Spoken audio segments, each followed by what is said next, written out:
Good day mga katiktik, meron tayong nabili dito na memory card 16 gig DDR4 3200 MHz. So kapag nakabili kayo ng ganun mga katiktik, kailangan yung baguhin sa settings, sa BIOS settings para makuha mo yung speed na 3200 MHz. Kasi ang default niyan mga katiktik is 2400 lang po. Kahit magpalit ka ng 16 gig mataas na gig na RAM, pero yung megahertz na naka-default sa ating mga PC is 2400 lang. So kailangan yung pasukin ang BIOS. So pumunta ka lang dito mga katiktik sa BIOS, i-tap mo yung advanced mode nyo kung naka-ASUS kayo. Ito sa ASUS mga katiktik, ayan o, ito advanced mode F7. So kung di ka pa nakapasok dito, i-F2 mo lang mga katiktik yung pag BIOS mode nito.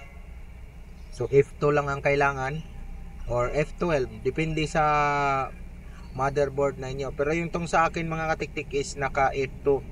ASUS po ito mga katiktik, BIOS ASUS na board ang gamit natin. So babaguhin natin yung frequency, yung bilis ng ating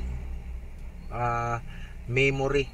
Kasi nga yung sinasabi ko na kapag nagpalit ka lang ng memory at hindi mo binago yung setting, yung speed niyan mga katiktik is same lang po mga katiktik. So since nang in order natin is 3200 MHz, so kailangan natin baguhin.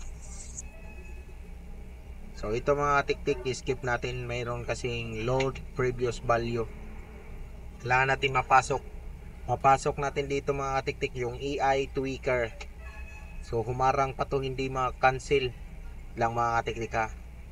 Hindi siya ma-escape. Pag click mo yung cancel, nandyan lang siya. Ayun o. Ayan, na-cancel na. So click natin yung AI tweaker para sa mga ASUS board. So hanapin mo lang yung mga katiktik memory frequency. So napansin nyo naka-auto. Ayan, so ito yung mga katiktik. Yung naka-default sa ating mga PC is 24 lang yan. Kahit tingnan nyo pa sa device manager or sa performance. So yan, naka 3200 MHz na po ang ating nailagay. So ang gagawin nyo na lang yan is i-save. So F10 lang, pindutin mo lang yung F10 para ma-save yung ating setting na 3200 MHz. So yun, ipapakita ko sa inyo mga katiktik kung saan yun ma-check kung naging 3200 MHz na ba. So restart lang natin, i-save lang at antayin natin magbukas ang ating PC. At doon nyo rin ma-check, yan, okay natin to, save and reset. At doon nyo rin ma-check mga katiktik bago kayo mag-change ng memory ng iyong mga PC. Doon nyo rin ma-check kung ano ba talaga ang naka-default. So yun nga, sinasabi ko 24 po talaga naka-default dyan na megahertz. Kaya kapag nagpalit tayo ng memory card, kailangan natin baguhin yung settings na yun para ma-achieve natin ang speed na ating gusto. Yan.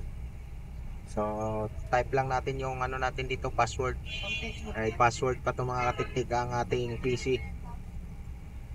Yan. So yung mga katiktik, i-ano mo lang, control shift escape para lumabas tong task manager.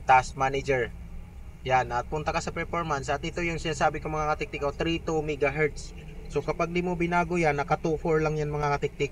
Kaya pag bumili kayo ng memory card, dapat kapag dalawa yung memory card na binili mo, dapat pareho ng megahertz. So yun lang mga katiktik, sana may nakuha kayong idea dito. Maraming salamat.